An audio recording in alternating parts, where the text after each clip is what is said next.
Hello friends, good morning to all of you. How are you all? I hope you all are fine. So, myself Swam Pratap Singh and I am from Madhya Pradesh. Welcome to my YouTube channel Matthew. So today I will discuss about आज हम क्या discuss करने वाले हैं। आज हम PYQ discuss करेंगे। क्या डिस्कस करेंगे? PYQ previous year questions. जो चैप्टर नंबर 1 रियल नंबर अभी हमने कल एंड किया है उसके हम प्रीवियस ईयर क्वेश्चन पिछले 2009 से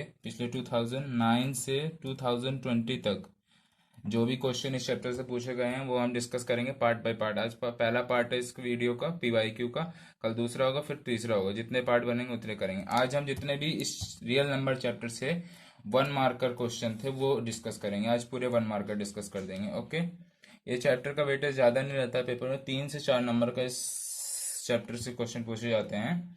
तो आज हम 1 मार्कर डिस्कस करेंगे, उसके बाद नेक्स्ट डे 2 मार्कर, फिर 3 मार्कर। इससे 4-5 मार्कर के क्वेश्चन नहीं आते हैं, 3 मार्कर तक के ही आते हैं। ओके, तो इसके PYQ 3-4 लेक्चर में कंप्लीट हो जाएंगे। तो फर्स्ट क्वेश्चन हम करते हैं। अगर आपने पूरे लेक्चर्स देखे होंगे तो PYQ बहुत ईजी है, कुछ भी नहीं है PYQs में। 1-2 PYQ हैं वो मैं बता दूंगा आपको, लेकिन अगर आपने लेक्चर्स देखे होंगे तो आपको पूरा बन जाएंगे PYQ। तो अगर आपने लेक्चर नहीं देखा तो आप चैनल पे विजिट करके लेक्चर देख सकते हैं।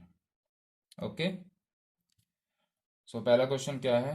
Right whether the rational number 7/75 will have a terminating decimal expansion और non terminating repeating decimal expansion. ये CBSE 2017 में पूछा गया था क्वेश्चन, ठीक है ना।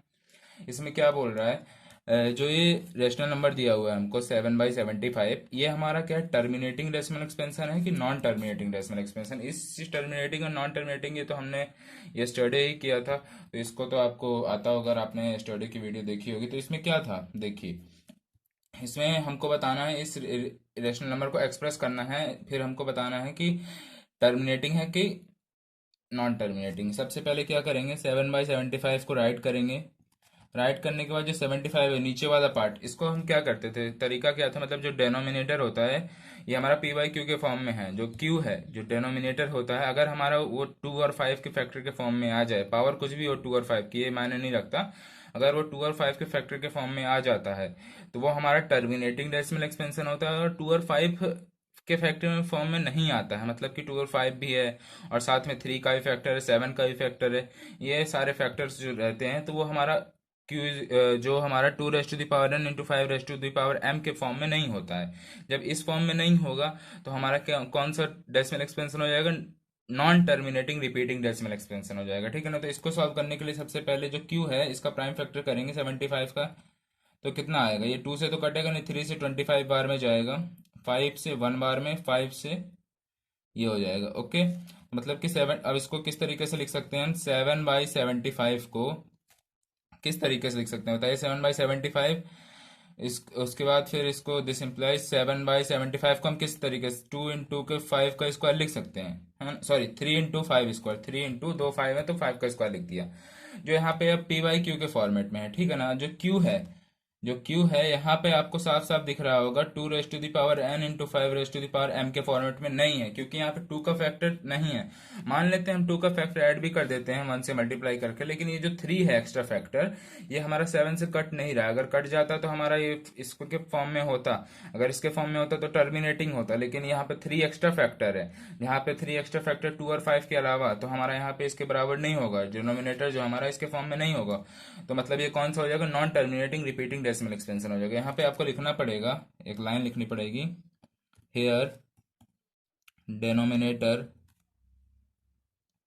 Is not of the form 2^n × 5^m, so this decimal expansion is non-terminating repeating decimal expansion।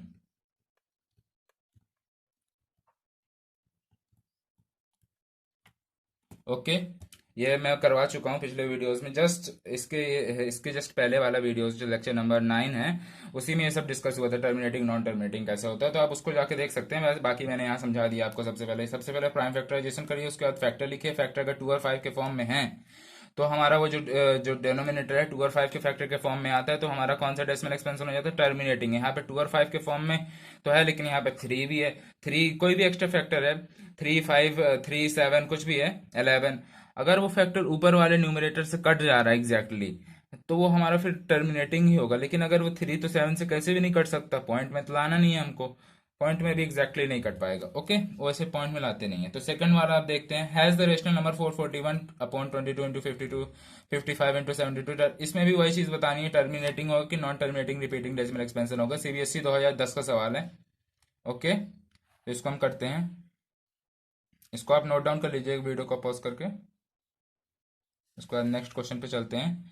इसमें क्या है देखिए, सबसे पहले आपको इसमें भी 441 अपॉन 22, इसमें आपको प्राइम फैक्टराइजेशन करने की कोई जरूरत नहीं है। क्यों? क्योंकि इसमें पहले ही प्राइम फैक्टराइजेशन करके दिया हुआ है। अगर करना भी है तो आपको सिंपली एक्सपेंड कर देना है। क्या एक्सपेंड करना है देखिए, मैं बताता हूँ। 22 को आप किस फॉर्म में, क्या फैक्टर हो सकते हैं, 2 इंटू 11, इससे ज्यादा कोई फैक्टर नहीं हो सकते 22 को। जैसे 55 के 5 इंटू 11 हो सकते हैं, है ना। और 72 के क्या फैक्टर हो सकते हैं, आप बताइए मेरे को। 72 के क्या फैक्टर, आप इधर साइड में कर लीजिए, रफली वर्क है, ठीक है ना। ये आपको इसमें नहीं करना है क्वेश्चन में। 72 का क्या कर सकते हैं, 72 का 2 36 जा 2 कितना बार में जाएगा बताइए, 18 जा 2 9 जा 3 1 जा 3 3 जा 3 1 जा, है ना। मतलब 2 की पावर क्यूब और 3 का स्क्वायर, 2 की पावर क्यूब और 3 का स्क्वायर हो गया। अब क्या, कुछ टर्म न्यूमरेटर से कट रही है, उसको आप काट के देखिए। देखिए 3 का स्क्वायर मतलब 9 9 है ना। और ये इन सब का जोड़िए, 4 4 8 प्लस 1 9, मतलब 9 जो 3 के टेबल में आता है, तो मतलब ये 3 से कट जाएगा, मतलब 3 बार में जाएगा, 3 से 3 बार में जाएगा ना। और ये 3 से कितनी बार में जाएगा बताइए आप, 3 से 441 कितने बार में जाएगा, क्या आप बता सकते हैं, बताइए। 3 1 जा 3, ओके, 4 7 147 बार में। फिर से ये 3 से कट सकता है, क्यों कट सकता है, क्योंकि सबको सम करने में 12 आ रहा है, 1 प्लस 4 5 प्लस 7 12 आ रहा है, 12 जो कि 3 से डिविजिबल है, 3 से कट जाएगा।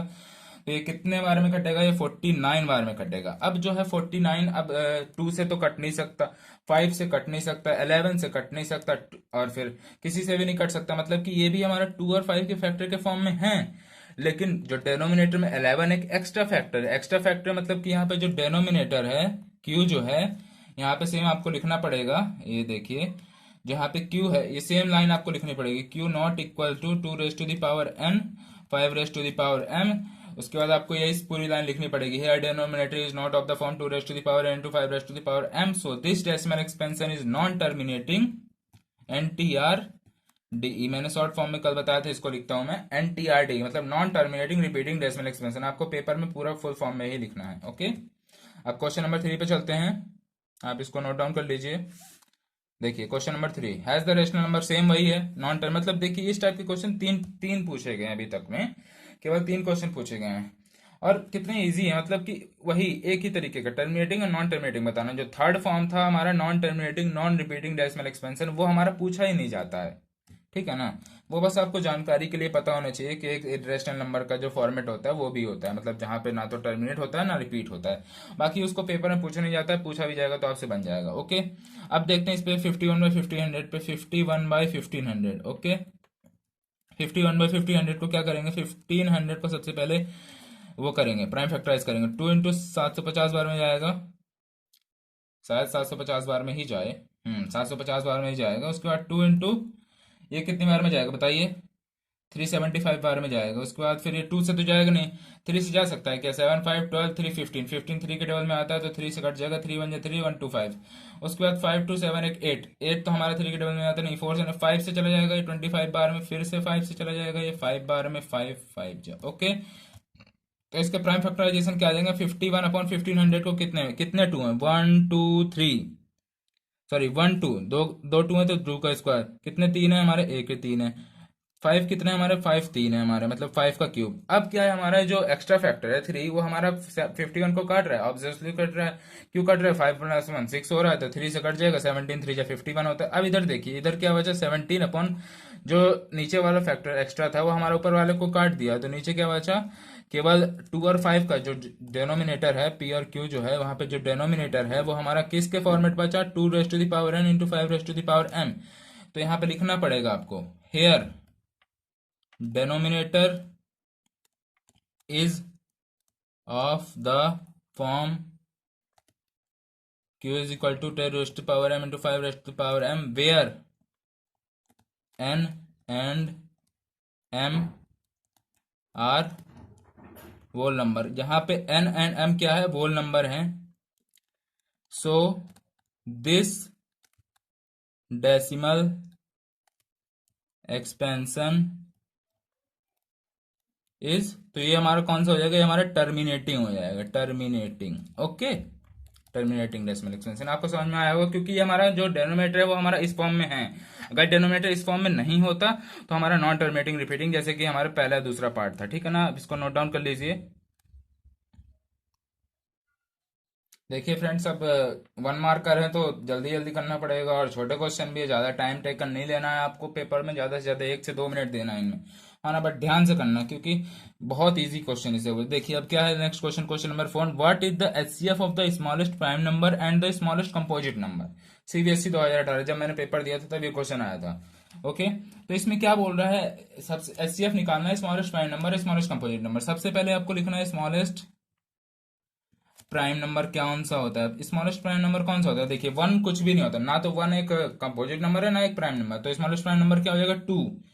प्राइम नंबर क्या होते हैं, जो अपने टेबल से डिविजिबल होते हैं और 1 के टेबल से. ओके, और स्मॉलेस्ट कंपोजिट नंबर क्या हो जाएगा, यहाँ पे लिखना पड़ेगा आपको smallest composite number. Smallest composite number क्या हो जाएगा, स्मॉलेस्ट कंपोजिट नंबर वो नंबर होते हैं जो 1 से तो बड़े होते हैं, लेकिन उसमें भी एक कंडीशन होती है कि वो नंबर होते हैं जो 1 से बड़े होते हैं लेकिन प्राइम नहीं होते. प्राइम जैसे 1 से बड़े हो गए तो प्राइम नंबर 2 है, 3 है, लेकिन 4 हमारा प्राइम नंबर नहीं है, तो 4 हमारा कंपोजिट नंबर. सबसे छोटा कंपोजिट नंबर 4 होता है, सबसे छोटा प्राइम नंबर 2 होता है. ओके, 1 हमारा ना तो प्राइम होता है ना कंपोजिट होता है, याद रखना. अब इन दोनों का एचसीएफ निकालना है. सबसे सिंपल सी बात, 2 का प्राइम फैक्टराइजेशन कर दीजिए, 2 इंटू 1 आ जाएगा. 4 का प्राइम फैक्टराइजेशन कर दीजिए, 2 इंटू 2 आ जाएगा. मैंने आपको बताया जो कॉमन पार्ट होता है वो एचसीएफ होता है, ये कॉमन पार्ट आ गया, मतलब कि एचसीएफ जो हो जाएगा 2 और 4 का, वो कितना हो जाएगा, 2 हो जाएगा. बस सिंपल सी बात, आपको इसको ब्रैकेट में थोड़ा डाल देना है, सजा देना है, आंसर आ गया, सिंपल सा. ओके, कुछ भी नहीं था इसमें, तो वेरी इजी क्वेश्चन. अब देखिए क्वेश्चन नंबर 5 भी आपको मैंने करा रखा है. मैंने आपको बताया था जब इंट्रोडक्शन वीडियो, मतलब इरेशनल के साथ जब रेशनल को ऐड करते हैं तो इरेशनल बनता है, और फिर ये जो 4-5 चीजें मैंने आपको बताई थी आप देख सकते हैं. ठीक है ना, तो प्लीज आप आगे की वीडियो को जरूर देखिए. अगर आपको पीवाईक्यू करना है, अच्छे समझ में आए, तो आप जो आगे के लेक्चर्स हैं उनको जरूर देखिए, वही पूरा स्किप करके मत देखना आप बिल्कुल भी. ठीक है ना, नहीं तो क्वेश्चन नहीं आपके समझ में आएगा. आइडेंटिफाई द रेशनल और द इरेशनल नंबर, ये सारी चीजें मैं जो अभी तक डिस्कस कर रहा हूँ सारा मैं करा चुका हूँ. Okay, what is the rational and irrational, आपको अब आइडेंटिफाई करना है. सीबीएसई 2010 का सवाल है कि आपको बताना है कि ये कौन से फॉर्म में, मतलब ये देखिए पहला फॉर्म क्या है, 5 माइनस रूट 3 है. ठीक है ना, तो 5 हमारा एक रेशनल नंबर है, रेशनल माइनस इरेशनल होता है रूट 3. तो रेशनल माइनस इरेशनल मैंने आपको बताया था हमेशा इरेशनल ही होता है, ये आपको पता होना चाहिए, जो मैं आपको इंट्रोडक्शन में बता चुका हूँ. जब इसकी एक्सरसाइज शुरू की थी उस इंट्रोडक्शन में बताया था मैंने, शुरुआत के इंट्रोडक्शन में नहीं बताया था. ठीक है ना, उसके बाद फिर 5 प्लस रूट 3 हमारा रेशनल होता है, plus irrational, rational plus irrational भी हमारा इरेशनल ही होता है. ओके, थर्ड पार्ट क्या है हमारा, 4 प्लस रूट 2, ये हमारा रेशनल है, प्लस ये इरेशनल, फिर भी हमारा वही चीज सेम इरेशनल ही हो गया. फोर्थ पार्ट क्या है, फोर्थ पार्ट में आप थोड़ा गौर कीजिएगा, ये 9 है ना. तो आप यहाँ पर रेशनल प्लस इरेशनल लिख सकते हैं, बट देखिए ये सारे हमारे प्राइम नंबर थे, तो इसका तो कुछ प्राइम फैक्टर, ये पार के प्राइम फैक्टर नहीं कर सकते, लेकिन ये 9 है हमारा प्राइम नंबर नहीं है, तो इसके फैक्टर कर सकते हैं. मतलब जैसे 5 प्लस रूट 9, 3 इंटू 3 इसका फैक्टर होता है. और रूट के अंदर कोई भी दो चीज होती है, सेम नंबर कोई भी रूट के अंदर होते हैं तो वो कॉमन आ जाता है, बाहर निकल जाता है, रूट हट जाता है. मतलब कि क्या हो जाएगा हमारा 5 प्लस 3 जो हो जाएगा 8 हो जाएगा, और 8 हमारा कैसा नंबर है, ये हमारा रेशनल नंबर है. ओके फ्रेंड्स, आपको ये क्वेश्चन समझ में आ रहे होंगे. अगर आपको क्वेश्चन समझ में आ रहे होंगे तो आप वीडियो को लाइक कर दीजिएगा, चैनल को सब्सक्राइब कर दीजिएगा, बेल आइकॉन को प्रेस कर दीजिएगा. ओके, और हाँ शेयर भी कीजिएगा अपने फ्रेंड्स के साथ, ताकि वो भी इनका फायदा उठा सकें. द टोटल, अब 6 क्वेश्चन है, the total number of factor of a prime number. Is very simple question. मतलब ये क्वेश्चन क्यों पूछा गया, मतलब जो प्राइम नंबर होता है उसके कितने फैक्टर हो सकते हैं, इतना, मतलब 2 ही हो सकते हैं. 2 कैसे हो सकते हैं, एक तो खुद प्राइम नंबर, जैसे कोई भी प्राइम नंबर है, टू है जैसे मान लेते हैं, टू एक प्राइम नंबर है, तो उसके कितने फैक्टर हो सकते हैं? एक तो टू, और एक जो वन से डिविजिबल है, खुद से डिविजिबल होता है एक वन से, दो ही फैक्टर हो सकते हैं। कोई भी प्राइम नंबर, 17 एक प्राइम नंबर है, 17 तो 17 टेबल से डिविजिबल होगा, और वन के टेबल से मतलब कितने टेबल से डिविजिबल हो रहा है? टू से, मतलब खुद के, और वन से, बस खत्म। ये आपका एनसीईआरटी का क्वेश्चन है, एचसीएफ एंड एलसीएम, ये भी पीवाईक्यू में पूछा गया है एक मार्कर में। एचसीएफ एंड एलसीएम निकालना है 12, 15, 21 का। सिंपल सी बात है, बहुत है, इजली है। देखिए आपको क्या करना है, सबसे पहले इनका प्राइम फैक्टराइजेशन करना है। 12 का क्या हो जाएगा? 2 6 जा, 2 3 जा, 3 1 जा। ओके, ये तो आप बचपन के कर लिए होंगे। 3 5 जा, 5 1 जा। 21 को कैसे करते हैं? 3 के टेबल में 3 7 जा, 7 1 जा। ओके, उसके बाद इसको लिखें प्राइम फैक्टर के फॉर्म में, 2 इंटू उसके बाद 15 को 3 इंटू 5, 21 को 3 इंटू 7। अब जो एचसीएफ क्या होता है? एचसीएफ जो होता है कॉमन पार्ट होता है। क्या होता है? एचसीएफ जो होता है कॉमन पार्ट होता है। एचसीएफ हमको किसका निकालना है? अपने को 12 15 21 का क्या एचसीएफ हो जाएगा? आप बताइए। एचसीएफ जो होता है, ये आपको पेपर में नहीं लिखना है, बस मैंने आपको बताया एचसीएफ कॉमन पार्ट होता है। आपको एचसीएफ ब्रैकेट इतना, तीनों में कॉमन क्या है? 3 इसमें भी है, 3 इसमें भी है, 3 इसमें भी, तो एचसीएफ हमारा कितना हो जाएगा? 3 हो जाएगा। एलसीएम क्या होता है? एलसीएम जो होता है कॉमन पार्ट को एक बार लिखा जाता है, बाकी जो अनकॉमन फैक्टर होते हैं उनको, सॉरी फ्रेंड यहाँ पे वो हो गया है, जो कॉमन पार्ट होता है उसको एक बार लिखा जाता है, जो अनकॉमन फैक्टर होते हैं उनको सबको मल्टीप्लाई किया जाता है। मतलब कॉमन पार्ट 3 है, एक बार लिखा जाएगा ऊपर। अनकॉमन फैक्टर इसमें कितने हैं? 2 इंटू 2, 2 इंटू 2, इसमें कितना है? 5 है, इसमें कितना है? लास्ट वाले में 7 है। सबको मल्टीप्लाई कर दो। 3 2 6, 2 12, 5 60, 67 जा 420। सिंपल सी बात, खत्म। एचसीएफ आ गया, एलसीएम आ गया, यहाँ पे हमने लिख दिया, ये आंसर आ गया हमारा, वेरी इजली। यस, अब हम क्वेश्चन नंबर 8 डिस्कस करने जा रहे हैं। क्वेश्चन नंबर 8 थोड़ा दूसरे टाइप का है, मतलब इजली है, मतलब कराया है हमने, बट ये मतलब क्वेश्चन का तरीका दूसरे तरीके से पूछ लिया गया, ठीक है ना। मतलब क्या बोला गया? Sum of the exponent of a prime factor in the prime factorisation of 196। कुछ नहीं है इसमें, सबसे पहले आपको प्राइम फैक्टराइजेशन करना है 196 का, मैं बताता हूँ उसके आगे। 196 का प्राइम फैक्टराइजेशन कर दीजिए आप। कितना होता है? 2 9 जा 18, 98 बार में गया, 249 बार में जाएगा, है ना। उसके बाद 7 1 जा, 7 7 जा, इतने बार में जाएगा। प्राइम फैक्टराइजेशन आपने किया, उसके बाद पूछे sum of exponent of prime factor, मतलब जो इसका जो प्राइम फैक्टर हुआ है 196 का, 2 इंटू 7 प्राइम फैक्टर हुआ। प्राइम फैक्टराइजेशन ऑफ 196 का किया, तो सम ऑफ एक्सपोनेंट मतलब कितने नंबर आए, कितने नंबर से डिवाइड हुआ, मतलब कि पहले 2 से हुआ, फिर 2 से हुआ, फिर 7 से हुआ, मतलब कितने बार गया? 1 2 3 बार, 1 2 3, 1 2 3 4 बार, है ना। तो टोटल एक्सपोनेंट्स कितने हो जाएंगे? हेंस लिखना पड़ेगा, हेंस टोटल एक्सपोनेंट्स कितने हो जाएंगे? 4। एक्सपोनेंट मतलब वो होता है, मतलब जितने बार में वो कट जाता है पूरा 1 तक लाते आते, वो यहाँ जो होते हैं नंबर उनको काउंट कर लिया जाता है, सम आ जाता है, ठीक है ना। 1 2 3 4, 4 बार में गया पूरा, तो ये टोटल एक्सपोनेंट कितने हो जाएंगे? 196 का हमने जब प्राइम फैक्टराइजेशन किया तो 4 हो जाएगा, ठीक है ना। आप वीडियो को पॉज करके इसको नोट डाउन कर सकते हैं। देखिए फ्रेंड्स, क्वेश्चन नंबर 9 डिस्कस करते हैं। एचसीएफ ऑफ 135 एंड 225, ठीक है ना, ये ऑप्शन वाला क्वेश्चन था। ये देखिए आपका, ये भी इक्विलिब्रियम डिवीजन लेमा से ये पूछा गया है। ये एक्सरसाइज 1.1 क्वेश्चन नंबर 1 का पहला ही पार्ट है। ओके, तो ये आपको इसको इक्विलिब्रियम डिवीजन लेमा से भी कर सकते हैं, लेकिन अगर यहाँ पे आपको ऑप्शन दिया हुआ है तो मतलब आपको सॉल्व करने की कोई जरूरत नहीं, केवल ऑप्शन लिखना है ना। ऑप्शन लिखने के लिए आप सिंपल सा मेथड यूज कर सकते हैं अपना। 135 का पहले आपने किया, कितना हो गया? 3 से गया, 3 से ही जाएगा, क्योंकि 5 3 8 1 9 9 हमारा 3 के टेबल में आता है। कितने बार में जाएगा? 3 4 जा 12, 3 5 जा 15, उसके बाद फिर से 3 से जाएगा, 15 3 जा 45, फिर से 3 से ही जाएगा, 3 5 जा, उसके बाद फिर 5 से गया। उसके बाद हमने सेम इसका किया, 225 का किया हमने, है ना। एचसीएफ निकालना है, सबसे प्राइम फैक्टर निकाल लो। प्राइम फैक्टर में फिर दोनों में जो कॉमन होगा वो हमारा एचसीएफ हो जाएगा। और फिर 225 इसमें लिखा नहीं है ना, इक्वल डिवीजन लेमा से करना। आप जब लिखा ना हो तो सिंपल कर दीजिए, अगर लिखा हो तो फिर आप इक्वल डिवीजन लेमा से करिए, उसमें भी बहुत इजी है। इसका डिवाइड करिए, उसके बाद जो बचेगा फिर उससे उसका ये क्वेश्चन हो जाएगा। मैंने वो बता रखा है आपको फर्स्ट लेक्चर में, आप उसको देख सकते हैं। बाकी इसमें बोला नहीं गया तो हम सिंपल तरीके से सॉल्व कर रहे हैं इसमें। 225 ये हमारा 3 से ही जाएगा, क्योंकि 2 + 2 + 4 + 5 9 हो जाएगा। 9 हमारा 3 से डिविजिबल होता है, 3 7 जो 21, ओके, 3 5 से। उसके बाद ये हमारा किससे जाएगा? 7 + 5 12 होता है, 3 से ही जाएगा, 325 बार में जाएगा। उसके बाद फिर हमारा 5 से जाएगा, ये हो जाएगा। ओके फ्रेंड्स, अब इसको हम लिख लेंगे। 135 को क्या हो जाएगा हमारा? 3 × 3 × 3 × 5, और फिर 225 का क्या हो जाएगा, 3 into 3 into 5 into 5।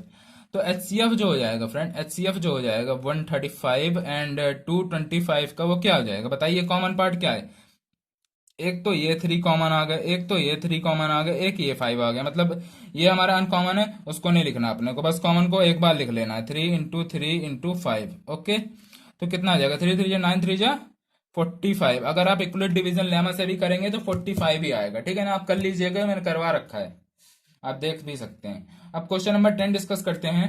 The exponent of 2 in the prime factorisation of 144। Same question number 8 के जैसे है, बस इसमें उसमें क्या था, सम ऑफ एक्सपोनेंट, मतलब सभी एक्सपोनेंट्स कितने होते हैं। तो इसमें अब क्या बोल रहा है कि जब इसका 144 का प्राइम फैक्टराइजेशन करेंगे, केवल 2 के एक्सपोनेंट्स कितने, मतलब 2 कितनी बार आया है।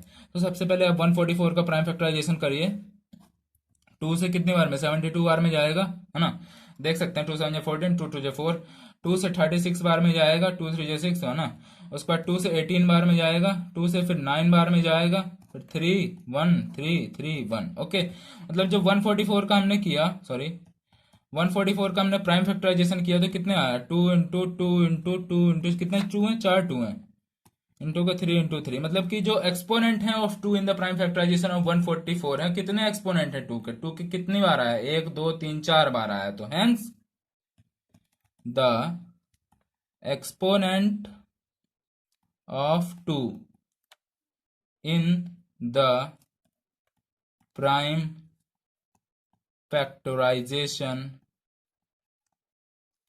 Of 144 is 4। ओके, 4 बार आया है। तो आपको आई होप क्वेश्चन समझ में इजली आते हों जैसे मैं समझाता हूँ। और हाँ, अगर कुछ कमी हो तो आप कमेंट बॉक्स में बता सकते हैं, मैं उसको भी फुलफिल करूँगा। तो आप इसको वीडियो को पॉज करके आप इसको नोट डाउन कर सकते हैं। और हाँ गाइज, तो आज 1 मार्कर केवल 10 ही से पूछे गए हैं, तो आप प्लीज़, अगर आपको क्वेश्चन समझ में आया तो आप वीडियो को लाइक कर दीजिएगा, चैनल को सब्सक्राइब कर दीजिएगा, बेल आइकन को प्रेस कर दीजिएगा, और हाँ शेयर जरूर करना। Okay, so thank you for watching this video, love you all.